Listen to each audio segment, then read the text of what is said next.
Más creo que diría, o sea, mi negocio es la arquitectura. A lo mejor me regañan los del TEC de Monterrey porque no saqué mis números de balance, pero creo que a mí me gustaba mucho esa pregunta que te hacían antes de ¿a qué te dedicas? Y esa no sé, esa frase que a lo mejor ya, no sé cómo se diga ahora eso, o sea, se siga diciendo qué te dedicas o qué es, habla de ¿por qué estás aquí en este mundo? O sea, ¿qué es lo que tú le estás aportando aquí a este mundo o por qué, o sea, qué estás devolviéndole a donde te encuentras? Entonces, pues presentarme en un foro así es hablar de que yo no veo la arquitectura como un negocio, sino como una práctica, como una praxis que para mí es una herramienta de vida, es como yo me relaciono con los demás. Esa es una, la arquitectura, nada más, ¿no? Wow, interesante justamente, o sea, como o sea, un negocio de alguna manera, y lo que te platicaba, no es como desvalorizarlo, simplemente es como, o sea, que justamente es un modo de vida, ¿no? El ser arquitecto, y que no es como un negocio como tal, que sí lo aterriza en quizá lo monetiza, y no es solo eso, o sea, hay como más cosas detrás que significa el ser arquitecto, ¿no? Claro, o sea, creo que por supuesto hay que pagar las cuentas y es lo que te enseñaron, que hay que estudiar una carrera para pagar las cuentas, pero y que tiene que funcionar como negocio en el entendimiento de que te debe de ayudar a subsistir, ¿no? Digo, porque pues yo también pago rentas y cuentas, ¿no? Pero pues hay que ir siempre más allá, ¿no? Hay que ver o sea, pasar a la intención, el por qué estoy haciendo las cosas, que muchas veces no nos preguntamos. Y no solamente la profesión, ¿no? o lo que estudiamos, sino por qué estoy asistiendo a este tipo de lugares, o por qué estoy hablando con este tipo de personas, o por qué estoy estudiando esto, o por qué no lo estoy estudiando. Entonces debe de haber ese cuestionamiento todos los días.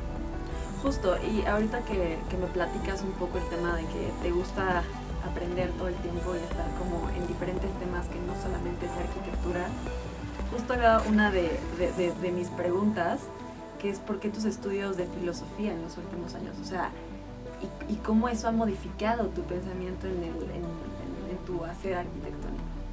Porque la arquitectura realmente no nace si de repente ya se te ocurre algo ahí, o sea, siempre hay cosas, citando un poco a Hegel, todos estamos aquí, pero nos antecede una cultura, una realidad familiar, un país, una historia.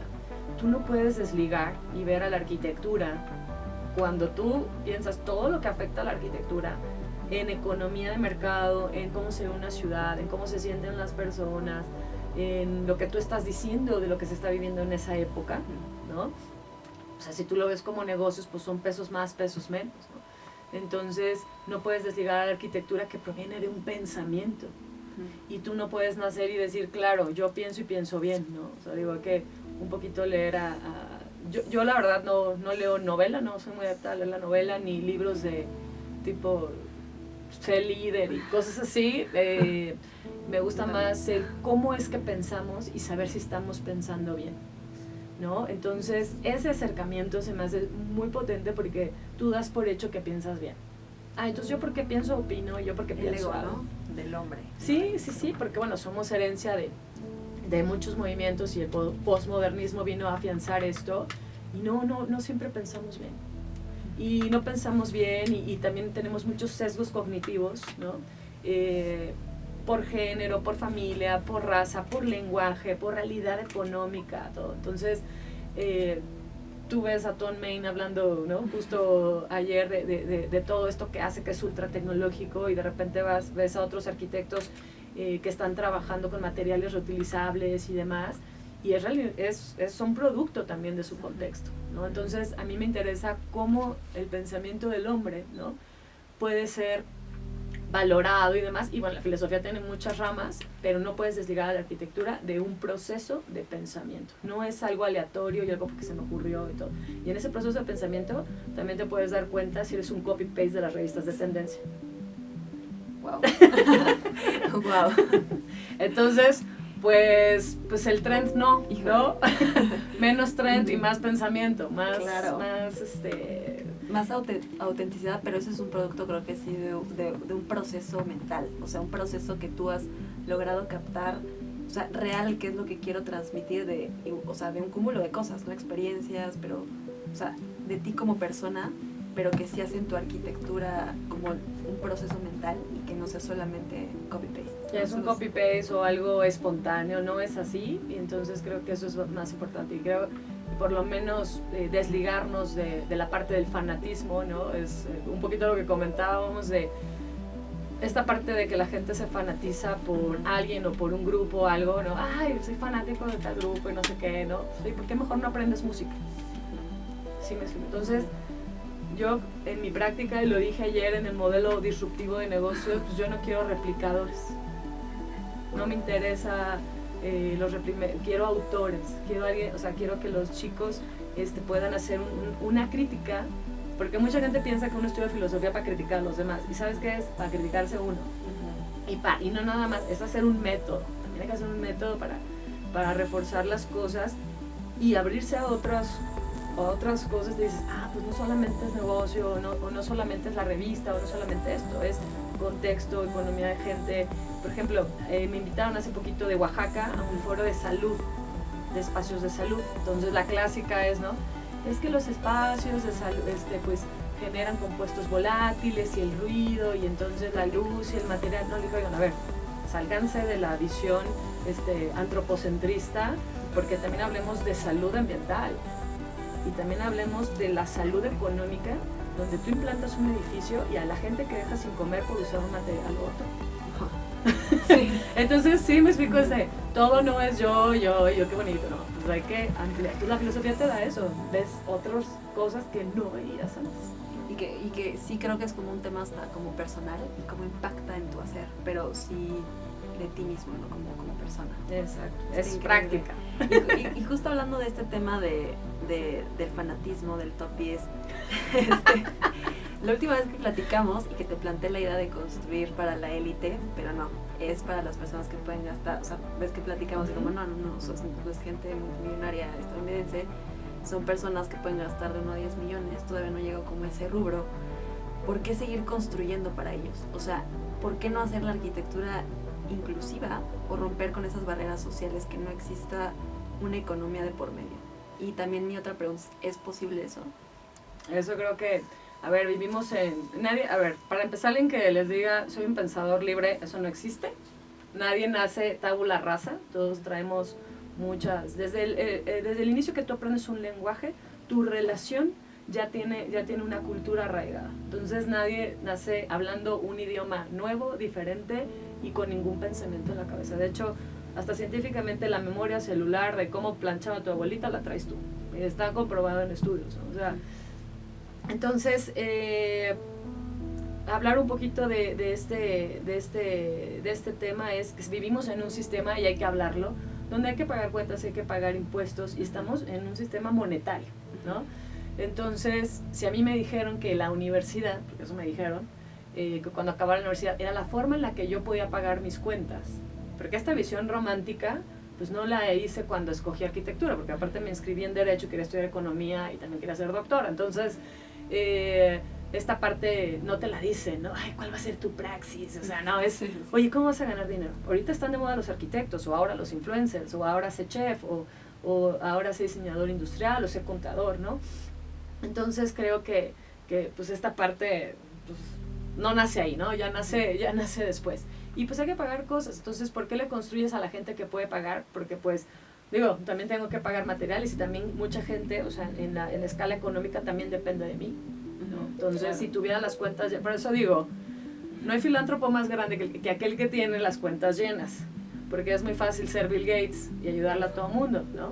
Entonces, pues así, si yo soy una parte de un sistema económico en la que de mí dependen personas, y esas personas también dan sustento a otras, pues yo tengo que generar, claro, porque estoy en este sistema. Si viviéramos en la etapa del trueque, pues cambiaría un velero por un proyecto arquitectónico seguramente. Y algo que me gusta hablar es que los materiales son para todos. Realmente cualquier cliente que se acerque a mí tiene la oportunidad de que les cobre yo cualquier cosita por arreglarles la cocina o esto, u otro tipo de clientes con otra condición económica, que ahora vivimos en México. Yo en Veracruz con el despacho, en el 2010 fue la época más fuerte del narcotráfico, no hay trabajo, no había trabajo de nada, ni me llamaban a pintar, pues, o sea, nada, así, una impermeabilizada tampoco. Y es una realidad que partes de México ahorita están llegando muchos extranjeros, cosa que, bueno, puede tener muchos matices, porque hay gente muy interesante que está aportando también. No nada más es aquel que saquea, también está ese. Y pues para poder estar en este sistema económico de subsistencia, pues Baja California Sur fue un buen punto, con clientes que también... ¿Estás terminando una casa ya, no? Pues dos casas, okay. 2 casas allá. Entonces, pues es interesante esa parte, porque me dicen, oye, pero ¿por qué tu oficina está en Veracruz y tú estás allá? ¿Y por qué no pones una oficina allá? Y yo, a ver, allá cobro mucho más y le doy a mis arquitectos en Veracruz muchas mejores condiciones laborales, porque, a ver, despachos, ojo, buenas condiciones laborales, buen trato, buenas prestaciones, y tú lo ves, aquel equipo que está junto muchos años es porque tiene buenas condiciones laborales, es así. O sea, no vengan a decir que porque ponte la camiseta y pues muérete de hambre, pues no. Justo acabas de tocar un tema muy importante y que justamente va a una de mis preguntas, como esta idea de fundar el estudio en tu comedor, que me parece increíble, o sea, cómo me lo planteaste y de tener que pagarle a la gente y que te ha colocado a tener diferentes proyectos, me parece fascinante. ¿Por qué decidiste crear tu propio estudio? O sea, ¿cómo empezaste a hacerte de clientes también? Uh-huh. Que me encantaría que todos lo supieran y cómo te fue posible sustentar esto que ahora te ha llevado a proyectos en todo México y con distinta tipología, o sea, porque no es solo casas, ¿sabes? O sea, eso me parece increíble. Pues terminas de la carrera, yo sí considero que es bueno entrar a trabajar a despachos, y mucho el mensaje que di ayer es: no todos tienen que tener, que eso hay que tocarlo, no todos tienen que tener su despacho, no se crean que ser freelancer es lo mejor, eso se los dicen las mismas empresas para que ustedes se autogestionen, ¿no? Porque pues, yo mejor transmito el mensaje de ser freelancer en lugar de yo como empresa darte mejores condiciones. Entonces todos son freelancers y se dan cuenta que no tienen ni una casa, ni adquisición de salud, ni nada. Claro. Y son las mismas empresas las que les metieron ese mensaje. Entonces no se crean todo lo que les dicen en el tema, pero bueno. Una vez más, el tema de fanatismo, ¿no? Otra vez, claro. Sí, entonces, sí. Pues sí, qué padre. O sea, ellos mismos generaron esta cosa. No fue alguien libre que les quiso decir sé libre, no. Uh-huh. Fueron las mismas empresas las que les vendieron o nos vendieron la idea de esto. Entonces, pues nada, fui a hacer la maestría a Monterrey de sustentabilidad, que en México no había ninguna universidad que lo ofreciera en ese tiempo. Siempre he sido amante de la naturaleza. Sí creo que el contacto desde niños, en días de campo, en idas a la playa, en todo eso, sí te cambia de otra forma tu mentalidad. O sea, nunca fuimos niños de ir de compras o cosas así. Y pues algo me gustaba del medio ambiente y pues listo, sales y obviamente a nadie le interesa. No podía yo solo subsistir de proyectos sustentables porque para empezar no sabía ni qué era, ¿no? Y menos en Veracruz. Entonces, pues así de repente entendí que, pues dije, bueno, pues voy a hacer yo mi oficina y si no jala no pasa nada, y me regreso a trabajar en Monterrey. O sea, en Monterrey me ofrecieron 2 puestos de trabajo, pero no me gustaba la ciudad. Entonces, pues ya, pues me dijeron en el TEC de Monterrey que pues también podía ser líder, ¿no? Algo que planteas es muy interesante, o sea, como que termina la universidad con ciertas ideas, como voy a cambiar el mundo. Totalmente. Y cuando te cae la realidad, no, es que tengo que pagar esto, ¿sabes?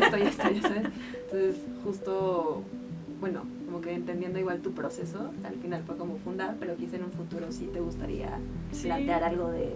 Me estabas platicando, ¿no? Como biología marina, algo así. Sí, y creo que esta cosa de occidental, eurocentrista, de la única vocación es totalmente...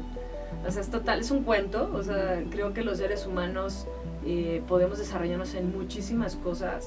Y claro, o sea, todos los sueños que de repente tienes de niño, que son muchos, o sea, pues los puedes capitalizar, ¿no? Entonces, claro que me encantaría estudiar, trato de estudiar lo más que se pueda, biología marina, música, filosofía, hacer unos videitos, porque también me hubiera gustado ser directora de arte. Pero bueno, eso es un tema. Entonces nada, pues ya en el comedor de mi oficina dije, nunca me vi como una arquitecta, como nunca hemos vivido mucho tiempo en un lugar, nunca me vi como la arquitecta del pueblo o de la ciudad. O sea, no tengo ese arraigo, ¿no? Ni mi familia es de Abolengo en Veracruz, porque yo vivo en Veracruz, nada. Entonces siempre me vi construyendo en varias partes de México. Y mi mamá una vez me dijo, porque cuando nos mudaban de escuela o algo así, porque viajábamos por el trabajo de mi papá, tú debes de florecer donde pises. Entonces, ¿qué quiere decir? Llega con la humildad, ¿no? De aprender, de aceptar y deja algo bueno donde estés. Entonces, también di clases en la universidad, ahí en Veracruz, a los 27 años. Entonces tuve que dejar de ir al antro. Porque uno se vuelve un modelo. Algo que creo que es importante es que uno es un ejemplo. Aunque no te vean en las redes, ¿me explico? Tú eres un ejemplo para tus hijos, para tus vecinos, para los demás. Y si nosotros pensáramos eso, le daríamos 2 vueltas antes de hacer una tontera, ¿no? O algo que no es dignificante. Y la filosofía habla de eso, o sea, hacer cosas dignas. Entonces, hay que hacerse una pregunta, híjole, ¿esto que hice es digno? ¿De verdad? Para mí, para los demás, y justo estás hablando de, estoy leyendo ahorita el existencialismo como mono. Sí, de Sartre. Ajá. Y justo habla de algo, justo tu manera de pensar se me hace existencialista. O sea, esta manera de hacerte responsable de ti, porque tú fuiste arrojado en este mundo de alguna manera, un poco heideggeriano como lo referencia, pero sí como esta idea de el hecho de ser responsable de ti automáticamente te hace responsable de cómo te muestras a la sociedad. Bellísimo.